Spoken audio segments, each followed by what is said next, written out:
After America is made on the lands of the Kure, Wurrung, Ngunnawal and Ngambri peoples.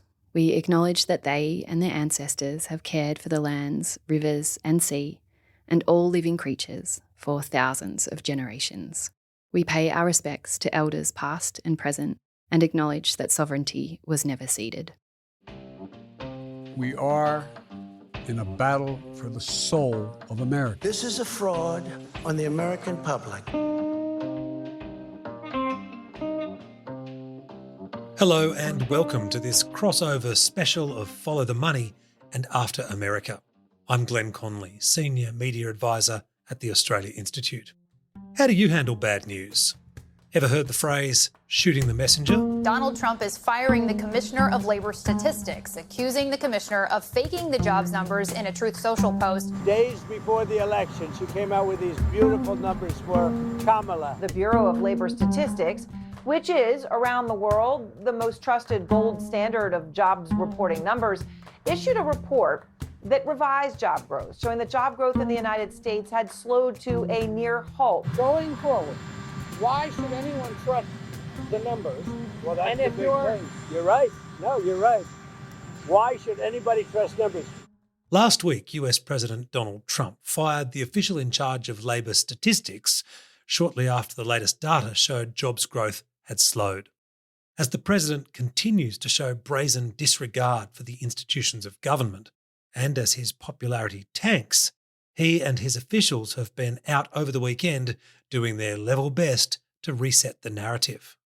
That means returning to the Trump playbook of just making stuff up, building on a deep layer of conspiracy he's helped to embed in American politics and culture. It's how Trump operates abroad as well.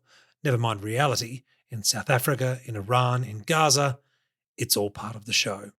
Joining me to discuss the crisis in Gaza, the latest with AUKUS, and what's going on with the Trump administration is Dr. Emma Shortis, Director of International and Security Affairs here at the Australia Institute. Welcome, Emma. Hi, Glenn. Thanks for having me. The images coming out of Gaza are almost too painful to watch, Emma, but we must watch. The Gaza Health Ministry says the death toll has passed 60,000 since October 2023.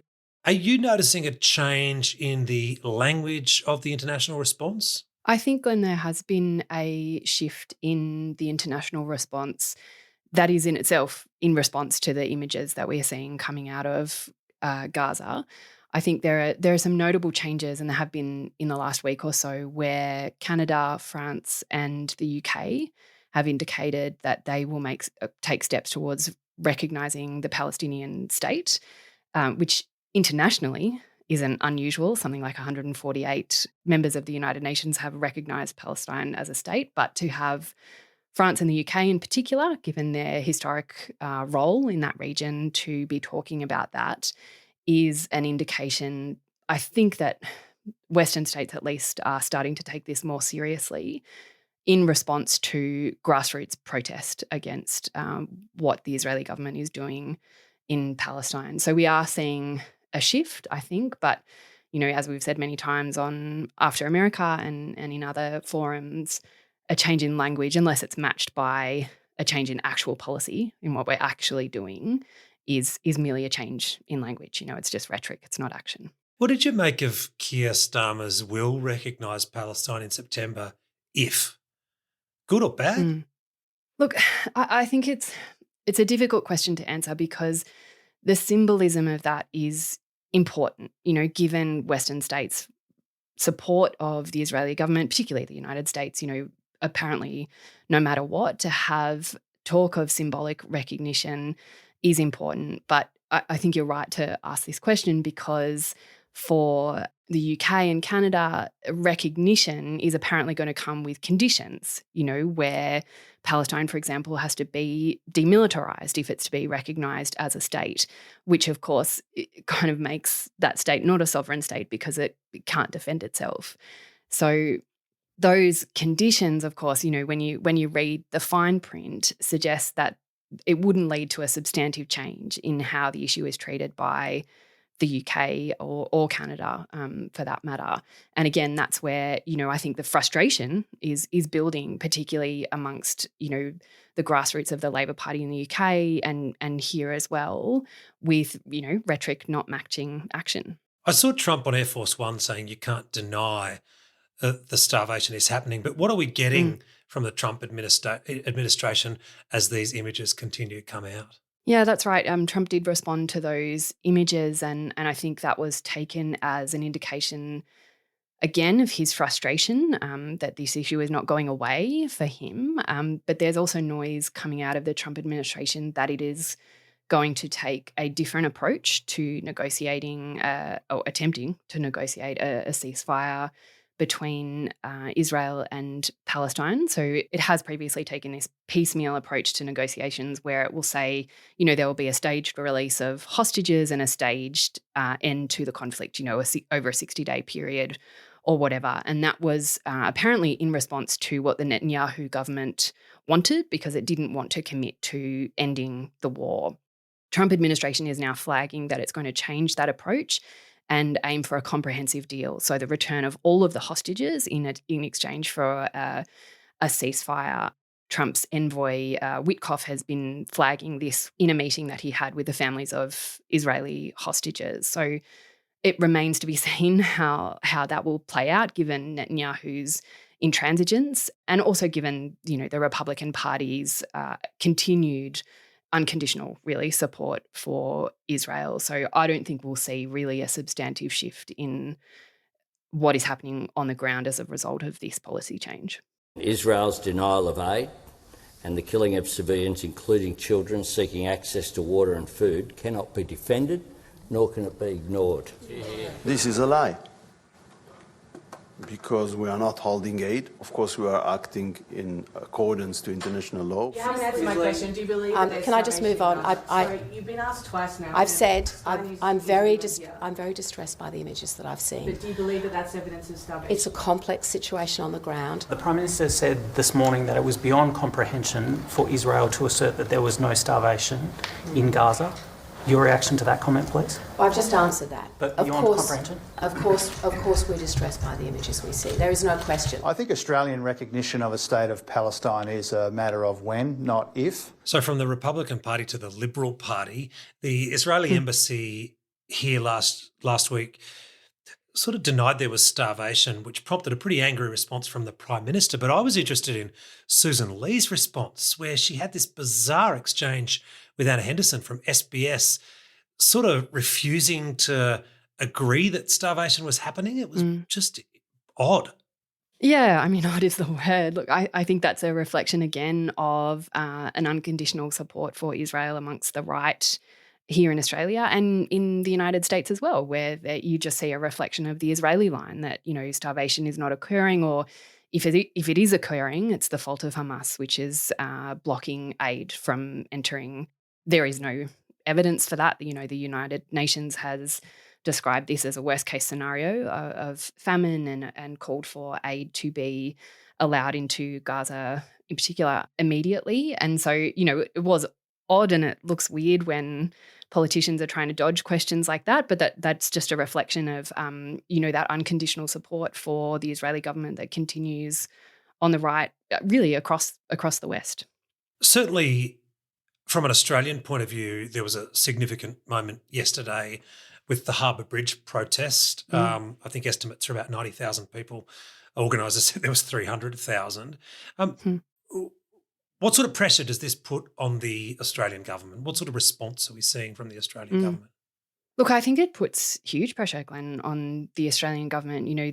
The imagery of that many people walking across the bridge in the pouring rain as well was particularly striking, and it this shouldn't be a measure of success, but it was reported across the world. It was reported on CNN, I think, which is pretty significant in terms of global impact, and is again a mark of the frustration and devastation amongst Australian voters about what the Australian government is not doing to prevent incredible suffering in Gaza. We saw a pretty immediate response from the Australian government to those protests on Sunday when it announced a commitment of a further $20 million in aid to Gaza that will be funneled through things like the UN's World Food Programme. So the Australian government is responding, I think, to that pressure. There has been more noise about Australian recognition of Palestine as well. The Prime Minister has said, again, kind of weirdly, now is not the time, but other representatives of the government are now effectively saying when, not if. So we are seeing a response to pressure. I think, those who walked across the bridge would say that the response isn't anywhere near enough, and much more needs to be done. But things do seem to be shifting. Again, too slowly, but they are shifting. Yeah, slowly. The Prime Minister just refusing to put a timeline on it was interesting. I think Jim Chalmers literally said it's a case of when, not if. Yeah. You were at the Victorian Labor Conference on the weekend. How's the ALP's sort of rank and file looking at this unfolding situation in Gaza? Yeah, it was so interesting observing the Victorian Labor Conference, because from my observations, the rank and file are really mobilising on this issue and have been for a really long time. But there was a motion, several motions, in fact, put up about Palestine and about recognising Palestine and imposing sanctions on Israel. There was some debate about those issues where representatives of, what we might loosely call the more right factions of the party were seeking to really, I would say, both sides the issue, and that failed comprehensively. When those motions were put to a vote, the motion calling for recognition of Palestine, calling for sanctions, calling for an end to Australian direct and indirect weapons trade with Israel passed overwhelmingly. There was no question about whether this was going to pass, and it was met with a standing ovation from the floor. There's a lot, of course, there's a lot of emotion invested in this. And I think it was really summed up for me, because there was a long conversation about this. There were panel discussions, there was a lot of to and froing about the motion, and then debate about the motions themselves. And often it's kind of framed as, this is such a complex issue. We have to work so carefully and so diplomatically because of the history, because of the complexity, because of the number of countries involved. And one union rep on a panel, in response to a kind of question about this complexity, just said, I don't think it's fucking complicated to say stop killing people. And for me, that really encapsulates just the frustration within the grassroots of the party and more broadly, I think, in the Australian electorate. Surely it gets harder and harder for our politicians to just sit on the fence and water things down and kick the can down the road when you're seeing these sorts of images coming out. And the guy you just quoted sums that up. You just can't sit on the fence for much longer. I don't think so, not given what is happening in the images, that we are seeing come out of Gaza. Momentum certainly seems to be building that way. And, repeatedly over the weekend, when people were talking about Palestine, were talking about Israel, Labor rank and file kept going back to South Africa and protests against apartheid and the role that the Labor movement played in the 1980s in bringing the Labor Party and the Hawke government into sanctions against apartheid South Africa, and how critical that was to the eventual end of apartheid. And so it's very much being framed in that way, that the building of pressure will force a change, that eventually they will have no choice but to listen. And certainly I think there was some hope on the floor of the conference that is what is happening again. I guess it's always happened, but you can't help but watch a Labor conference and just think the gap between what Labor voters and members want on things like Palestine, climate change, we'll get to AUKUS in a minute, tax reform, is getting bigger. It certainly seems to be, Glenn, and it's worth saying that none of these motions, the motions on Palestine or AUKUS, which we'll get to, are binding on the federal party. They won't necessarily have any influence on actual government policy. And there was a lot of frustration evident on the floor of the conference that this is the state of play. But also I think, amongst union members in particular, this is not unfamiliar, that you have to engage in this kind of long fight for justice and for human rights. And something they're very used to doing and very proud of their history of doing. And so I think that they see these issues, Palestine in particular, as part of that bigger historical fight. And you were at the conference on a panel talking about AUKUS. Did you come away having learnt something from the conference and the opinions on AUKUS? I did, yeah. It was evident again that there is some pretty serious discomfort with the AUKUS submarine deal amongst the Labor rank and file and amongst unionists from several different directions. I think in terms of the impact that it will have on Australian manufacturing. For example, there was a long discussion about the nuclear implications of the deal and what that would mean for unionists, many of whom have a very long and proud history of anti-nuclear activism. And so again, AUKUS is being, the AUKUS submarine deal is being connected to that longer history and looked at from a number of angles, from working class angle, from anti-nuclear angle, and from an anti-war angle. There was also quite a lot of talk of the potential for AUKUS to drag Australia into a war with alongside the United States and who that would impact. And the argument was that it would impact union members, it would impact working class people, that working class people are the ones who suffer as the result of war. So the view of AUKUS and its risks is, I think, really comprehensive. But there's also a recognition of what it means to try and defeat something like AUKUS, when you are taking on effectively the US military industrial complex, and what that means. But again, the momentum for me seemed very clear that the grassroots is really deeply concerned about this deal and what it will mean for Australia, and is again calling on the federal party and the government to pretty dramatically reconsider it. You enter into a deal with the United States where it is a part of the deal that there is a circumstance where you will not get the submarines you think you're getting. What's remarkable about AUKUS is it was signed up without even a formal cabinet brief. It was signed up without any kind of serious scrutiny, either from within defence or within the Parliament. When you say to the Australian government, OK, what happens if in fact you don't get any submarines? What's your plan B? They just say, there's no need for plan B. So that means if plan A doesn't work and we have no control over whether it does, we end up with a big fat nothing. Yeah, well, we had the UK Defence Minister here last week.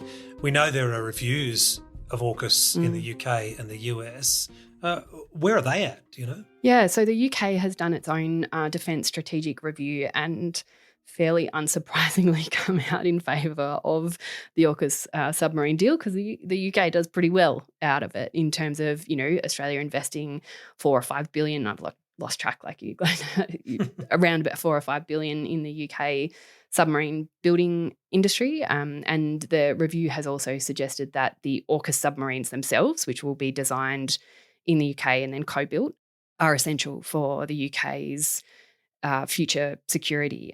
Of course, other agencies of the UK defence industry have come out and said that the deal is effectively unachievable. The UK submarine industry is already behind on its 2 other submarine projects, so we've got no reason to think that it's going to successfully implement a new one.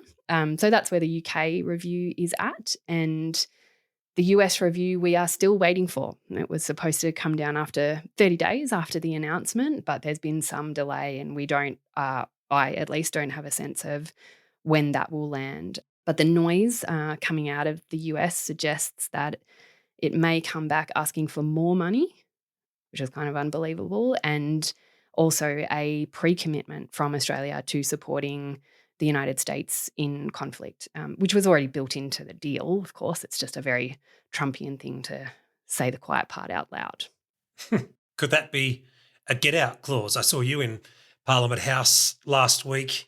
What chance of a review here? Again, I think momentum is building, Glenn, and that kind of demand for a pre-commitment might create a bit more space for a review, because that would put the Australian government in an incredibly difficult position to be asked to pre-commit to participation in a conflict without, knowing the circumstances. So I think the political space is broadening for a review. We at the Australia Institute have our petition calling for an inquiry into AUKUS, which aimed initially to get 20,000 signatures. We've cracked that. I checked it this morning and it's at 23,500 signatures. There are other petitions that are seeing a level of success that is similar. And at the Victorian Labor State Conference over the weekend, the motion that was passed around AUKUS also calls for an independent parliamentary inquiry into the deal with full reference powers and asks that Australian participation in AUKUS is suspended while that review is underway. So it seems at least that there is pressure from a number of different directions calling for this parliamentary inquiry, including a Greens motion on the public notices that will maybe one day soon call for a vote into a parliamentary inquiry in the Senate. Okay, let's come back to our theme that we opened the show with, that is killing the messenger. We saw Donald Trump fired the US government's labour statistics chief, seemingly because he didn't like that the jobs growth numbers had slowed. So firing people for telling the truth doesn't really sound like a recipe for good government. No, it isn't. I mean, it's not exactly a surprise that Trump and the Trump administration aren't interested in good government or accurate information. So this is part of a fairly well-established pattern, I think. So how's the US economy going? I saw Trump over the weekend once again say they're going into a golden age. Yes, he would say that, wouldn't he? So actually his firing of the head of the Bureau of Labor Statistics was apparently in direct response to some new numbers around US jobs. So the numbers that were released were considerably lower than the Trump administration had promised and was expecting and had been forecast. And so because he didn't like the numbers, he's gone ahead and fired the head of the Bureau of Labor Statistics. So the jobs numbers aren't great for Trump. And then there's some kind of mixed, I should hedge this by saying I'm not an economist, but, there has been some growth in US GDP, but it's all pretty messy, of course, because of the uncertainty that Trump is injecting into the economy. Private investment is kind of messy and going down because people are so unsure about what is happening. So the numbers are mixed, and the big one for Trump is that interest rates are still on hold. So he has been really stomping his feet about this because, of course, he promised to lower inflation. That was a big part of his campaign pitch, and interest rates are not going down, to his considerable frustration, and he is railing particularly against Jerome Powell, the head of the US Federal Reserve. We call him Too Late. He's too late. It's his new nickname. It's Too Late Powell. He's terrible, the Federal Reserve Chairman. We have him there, and it was a mistake. I put him in, and then Biden extended him, and Biden only extended him because he knew I couldn't stand him. No, he's a political hack. Not very good. He's not a smart guy, Brian. I mean, I'd be very surprised if he lasts much longer. Trump seems to be resisting giving him the flick, but it seems like it's probably coming. It would be Trump going against his usual patterns if Powell hangs around. It was a pretty funny moment, though, last week when they're standing side by side and Powell's just going, "Nah, mate, you got that wrong. You're talking about a building that was built 5 years ago." Yeah, it is wild. And I mean, we shouldn't underestimate as well the considerable bravery it takes to stand up to Trump in that way, to actively contradict him in front of the cameras, because we know he doesn't react particularly well to that. I mean, just to go back to the point about bravery, it is a real risk. Like, we've got lots of examples of this standing up to Trump being very risky. Probably the most obvious example is Anthony Fauci, who stood up to Trump during the COVID pandemic and then was the subject of the wrath of Trump's kind of online MAGA world that spilled over into the real world, where Fauci was getting death threats and was the subject of roiling conspiracy theories, and then subject to Trump's vindictiveness when Trump rescinded his security detail that he needed because his life was under threat. So, we shouldn't underestimate again how risky it is to stand up to a president like this. You talk about uncertainty in the economy. We got a little bit of certainty last week. Trump struck a deal with the EU, maybe the week before, called it the biggest deal ever. And then from an Australian point of view, we found out tariffs would stay at 10%. Is that a win for Australia, by the way? Well, I think, our colleague, Dr. Greg Jericho, talks about this a lot in that, there's a lot of frothing about tariffs and the impact that they will have on the Australian economy, when in reality, these are taxes that Americans will have to pay. These are, as our own government has described it, acts of economic self-harm that don't really hurt Australia. Again, without wanting to minimise the impact on certain industries, in the kind of broad economic impacts, they're relatively insignificant for Australia, but huge for American consumers. But, that's not going to stop Trump. He doesn't care about The that. Trade Minister, Don Farrell, says it's a win. Do you think the Australian government played this well? It didn't do lots of jumping up and down and stamping its feet. There was obviously some quiet diplomacy going on in the background. Yeah, I think there was a lot of quiet diplomacy going on in the background, Glenn. A lot of scrambling, I think, to avoid the worst wrath of the Trump administration. I have some concerns, I think, about how they handled this, because if we look at beef imports, for example, Trump railed against an Australian ban on beef imports into Australia that was there because of biosecurity concerns. And not long ago, that ban was quietly dropped, and that was described as part of a scientific review, et cetera, But, I think fairly obviously was a concession, a very small one, to the Trump administration. And, that may work in the short term in terms of managing Trump, but we know he has made it very clear that it doesn't matter what you give him.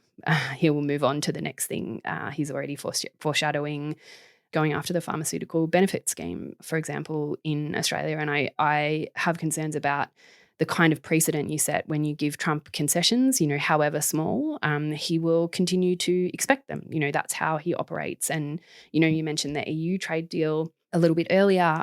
That has come under immense criticism in Europe as a capitulation to Trump, to no real end. Rightly, Trump, of course, is spinning that as a win. He's claiming the EU is going to invest, I think it's $600 billion or something in the US. He's saying that, this deal requires the EU to invest that much money. Figures in the EU are pointing out that it doesn't actually require that, and they can't do that legally. They can't force EU businesses to invest. So, it's the same kind of situation where Trump's just making stuff up and spinning it as a win, and in doing so kind of turning it into a win and forcing governments from the EU to Australia to kind of play the game his way. Well, just to finish up then, is it working? Because I did mention in the intro that his popularity seemed to be falling. I know the polls are done differently in the US. Is his popularity tanking? Yeah, his approval rating is tanking. It's really low. Last I checked, it was in the 30s, which is we would usually consider to be politically catastrophic, especially up in the lead up to the midterms. But at the risk of repeating myself, Trump is a master of reestablishing narratives, of engaging in conspiracy to redirect blame, and also has no interest in running free and fair elections. So I don't think we can assume that tanking approval ratings, as much as they are tanking, will actually have an effect or an impact on, who is staffing future administrations. Yeah, so he obviously can't run again, but the midterms is the key here, right? That's right. Midterm elections will come up next year, and that's for Congress. And in a quote-unquote normal political cycle, we might see the opposition party reclaim a majority in Congress, especially looking at those approval ratings that we were talking about. But Trump is already making noise about doing things like redistricting in Texas in order to make sure that Republicans hold on to seats in Congress. He's already tried to overturn an election once. Like, why would we think he wouldn't try that again, especially if he thought he was going to lose? So, the midterms will be really important to watch. There are pretty concerning signs about that. And then, of course, there's already noise about presidential candidates and elections in 2028. You mentioned, Glenn, that he can't run, and legally he can't, but we also know that Trump doesn't particularly care what's written down in the US Constitution. Oh, he also has children, God help us. Thanks, Emma. Pleasure. If you want to read more from the Australia Institute, you can pre-order the second edition in our Vantage Point series, Dead Centre, How Political Pragmatism is Killing Us, by Richard Dennis. Richard explores the contradiction between centrism and evidence that sits in the heart of the democratic debate in Australia. You can pre-order it now for $19.95 or become a subscriber to the Vantage Point series via our website, australiainstitute.org.au/store, or tap the link in the show notes. We'd love to get your thoughts on the show so far. You can send us feedback as well as episode and guest ideas to our email address, podcasts@australiainstitute.org.au. This episode was recorded on Monday the 4th of August. After America is supported by the Andrew Farron Foundation. We'll be back next week. I'm Glenn Connley. Thanks for listening.